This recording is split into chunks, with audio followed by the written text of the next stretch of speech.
everybody, Neil with 21st Century Equipment. Today we've got a John Deere 3038E tractor with a 300E loader. And we're going to talk about how the loader operates. This particular 300E picks up 1,186 pounds. That's what its rated capacity, measured right down there at the pin. We're going to talk about the safe operation of this loader. The controls are really straightforward. I'm going to go ahead and climb up into the operator station and we'll go over those. I'm going to go ahead and put on my seatbelt. Make sure the hydrostatic transmission is in neutral. In this case, I'm leaving the parking brake on, again, because I'm not going to be driving back and forth. I'm just going to show you how to operate the loader. The loader controls are right here to the right of the steering wheel.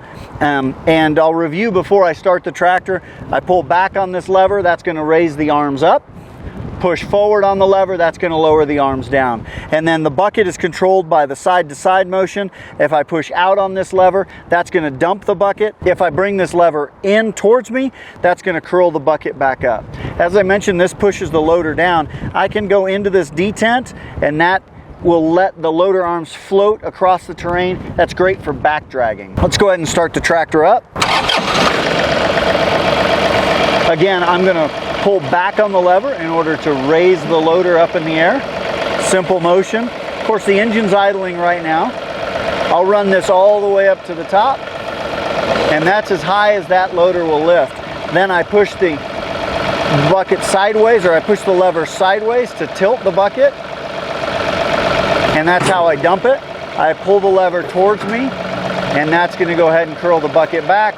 Push forward to bring the bucket down. Once I have it on the ground, I am good to go. Another feature that's worth mentioning on this John Deere 300E loader is the fact that the top of the bucket and the cutting edge are parallel. It's a parallel line with the bucket edge, and what that does is it gives me a place to visually reference whether my bucket's flat, whether I'm digging into the ground, or whether my bucket is curled back. Again, easy way to spot that. From the seat, I can look at this level and know what my bucket is doing. That is how simple it is to operate this 300E loader on this John Deere 3038E tractor. Again though, I do want to mention the 300E loader is not part of the Quick Park lineup. If that's a feature that you need on your tractor, come on into your local 21st Century Equipment location, and we are happy to sit down with you, answer your questions, and pick out the right tractor for you and the work that you do every day.